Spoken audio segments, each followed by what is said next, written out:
দেন আমি এখানে এই পিটাকে বার করতে পারি। পি ইকুয়াল টু কি বেরোবে, pm ইন্টু দুটো আর গুণ আছে মানে ওদিকে গুণ হলে আর স্কোয়ার বাই এই পুরোটা নিচে চলে যাবে আর square plus omega L minus 1 by omega C whole square. Okay, এটা এখানে ছাড়ছি। এবার আমরা পাওয়ারের সাথে, এটা কেন ছাড়ছি পরে দেখছি, আমরা পাওয়ারের সাথে এই যে অনুনাদিক কম্পাঙ্ক বা কৌণিক কম্পাঙ্ক ওমেগা তার গ্রাফ আঁকতে পারি। ওমেগার সাথে পাওয়ার, আমরা ওমেগা চেঞ্জ করবো, সেই রেসপেক্টে পাওয়ার চেঞ্জ হবে। বলছে প্রথমে যখন আমরা কিছু দিইনি তখন পাওয়ার নেই, কারেন্ট নেই, তারপরে একটা সময় গিয়ে পাওয়ারটা বেশি হবে, একটা তারপর গিয়ে হবে কি হবে, পাওয়ারটা আবার কমতে থাকবে। এই যে একটা নির্দিষ্ট ফ্রিকোয়েন্সিতে পাওয়ারটা বেড়ে গেল, কেন বাড়লো, কারণ সেই সময় অনুনাদ হয়েছে। অনুনাদ হলে কারেন্ট বাড়ে, তাই তখন কি বাড়ে, পাওয়ার বাড়ে। তার মানে এই যে ওমেগাটা, এটা আমার কি অনুনাদি কৌণিক কম্পাঙ্ক ওমেগা নট। তাহলে ওমেগা নটে আমি যে পাওয়ারটা পাচ্ছি সেটা আমার ম্যাক্সিমাম পাওয়ার, সেটা হচ্ছে পিএম। আচ্ছা, এটা কেন কার্ভ আঁকলাম, কারণ এগুলো সব স্কোয়ার টার্ম আছে, সরলরেখা টেনে দেবো না, স্ট্রেট লাইন টানবো না, ঠিক আছে, তাহলে কার্ভ টানবো।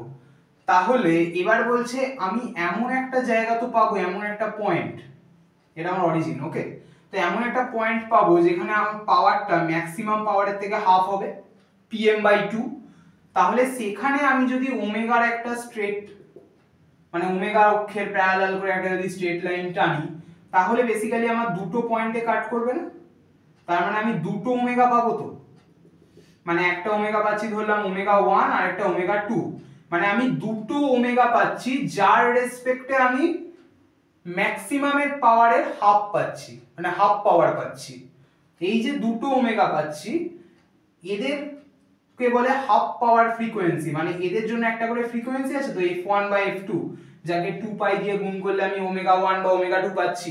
তার মানে এই যে f1 f2 এগুলো হচ্ছে আমার হাফ পাওয়ার ফ্রিকোয়েন্সি। তাহলে হাফ পাওয়ার ফ্রিকোয়েন্সির রেসপেক্টে একটা করে কৌণিক কম্পাঙ্ক আছে অ্যাঙ্গুলার ফ্রিকোয়েন্সি, সেই কৌণিক কম্পাঙ্কগুলোর জন্য আমি কি পাচ্ছি, আমি ম্যাক্সিমাম পাওয়ারের হাফ পাচ্ছি। এই যে ওমেগা 1 আর ওমেগা 2 এর মধ্যে যে ডিসটেন্স, সেই ডিসটেন্সটা হচ্ছে আমার ডেল্টা ওমেগা। মানে ডেল্টা ওমেগা মানে হচ্ছে বেসিক্যালি ওমেগা 2 মাইনাস ওমেগা 1। একে বলে এলসিআর শ্রেণীবর্তনীর পটিপ্রস্থ, ব্যান্ড উইথ। ওকে, তাহলে আমরা শিখলাম ব্যান্ডউইথ কি। বলছে যদি এটা ব্যান্ডউইথ হয় তাহলে এখান থেকে আমাকে সেই ব্যান্ডউইথের ফর্মুলাটা বার করতে হবে। ওকে, কি করে হবে দেখা যাক। তাহলে ব্যান্ডউইথের ফর্মুলা বার করার জন্য, আরে এই সার্কিটটার কিছুতে লাগবে না, মুছেই দিলাম, যদি কোনো লাগে আবার আনবো। ওখানে এখন আমার এই যে পাওয়ারটা কত হয়ে গেছে, ব্যান্ডউইথে আমি যখন আসবো পাওয়ারটা হচ্ছে ম্যাক্সিমাম পাওয়ারের হাফ। তাহলে পি এর জায়গায় আমি কত লিখবো, pm/2, রাইট হ্যান্ড সাইডে যা আছে তাই, pm into r square by r square plus omega l minus 1 by omega c whole square.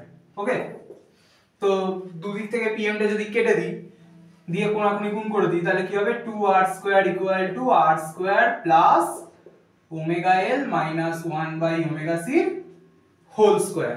Okay, then এখান থেকে আমি কি পাবো, r স্কয়ারটাকে যদি একদিকে পাঠিয়ে দিই তাহলে 2r square minus r square মানে r স্কয়ার, দেন বাকিটা পড়ে থাকবে omega l minus 1 by omega c whole square.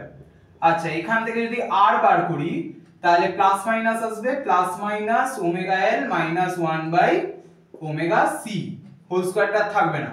তাহলে এখান থেকে আমি r পেলাম হচ্ছে plus minus omega l minus 1 by omega c।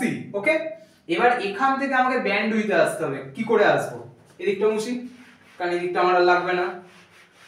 এবার এখানে প্লাস মাইনাস এসছে মানে আমি শুধু চাইলে প্লাসটাকে নিয়ে কাজ করতে পারি। তাহলে r equal to omega l minus 1 by omega c। Okay, যদি তাই হয় এবার এখান থেকে এটাকে আমাকে বার করতে হবে।